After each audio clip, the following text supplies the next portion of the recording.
Where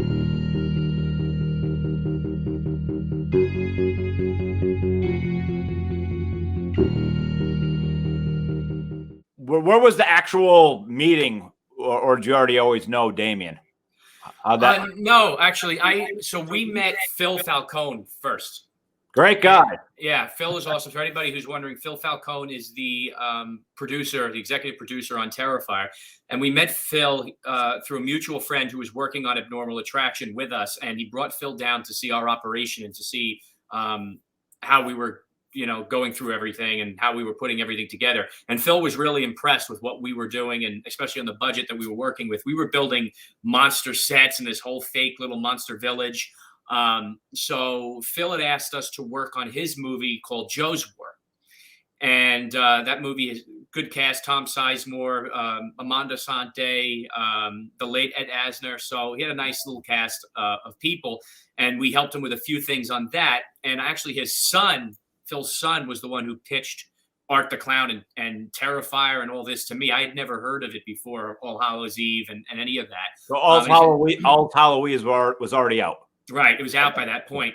And I had not heard anything about Art the Clown, didn't know anything about it. He's like, no, you got to look into this. It's really cool. My dad, Phil, he goes, is producing the movie, and they're getting ready to shoot it. So Phil had said he wanted to bring us on board for, crew and things like that. And then somehow through the whole process, they were looking for, Damien, that is, was looking for someone to play the cops at the end of the movie. And originally Phil says, I think Mike and Steve should do it.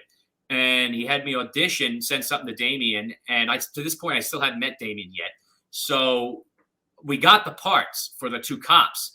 And then Damien, within like a month, all of a sudden calls me and says, Mike, I got this other part I'm looking to add to the movie of Will the Exterminator, and I think you'd be great for it.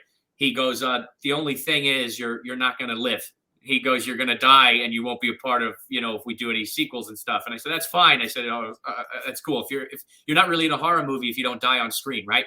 So he says, yeah. So we did the whole thing, and I said, if you're still looking for somebody to take the part of the cop that I was supposed to do, I said, my brother has similar acting abilities to mine, if that's still what you're looking to do. So that's how Jason got the part of that. And then really the rest was history once we got to set and working on it crew-wise, and we just became like family and brothers. And then obviously went into Terrifier 2, and we haven't looked back since. So it's been growing relationship, and it's been a lot of fun. I was actually just out with him the other night for his birthday and Jason's birthday. We did like a quick impromptu, and it's always laughs, and you never know what's going to happen. Gotcha. And even as we were just talking about the Fright Factory for the second film, you guys were filming that in Trenton, right?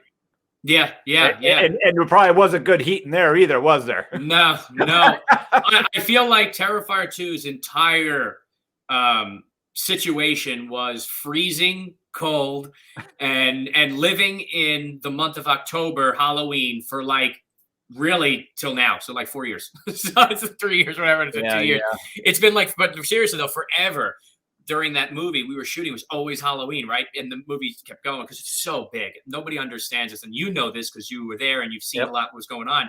It's a big movie. It's so much bigger than the first film. By far. Yeah. And the first film was just contained really to one location, essentially, with the pizzeria and a couple of streets. But this film is all over the place in terms of just sets and locations and different places that I think people are going to really, really be blown away when they see it. Absolutely. And I think like, QXTs, a lot of people know because you guys shot there. I think horror movie fans are going to be like chasing these locations. Yeah, I think so. And visiting, And there's some really cool ones for sure. And then obviously there's the ones we built up in Phil's studio space, which when people see what those were, they're going to be absolutely stunned. Yeah. And then, and that, again, plugging Frank, everybody's got to get down to the Fright Factory. Yeah, for sure. Yeah, for all you people that love locations and stuff, and plus we'll just say there's a memory still there, permanent memory that everyone will definitely like. That was awesome. I was a part of putting that up too. Well, yeah. It's probably my handwriting.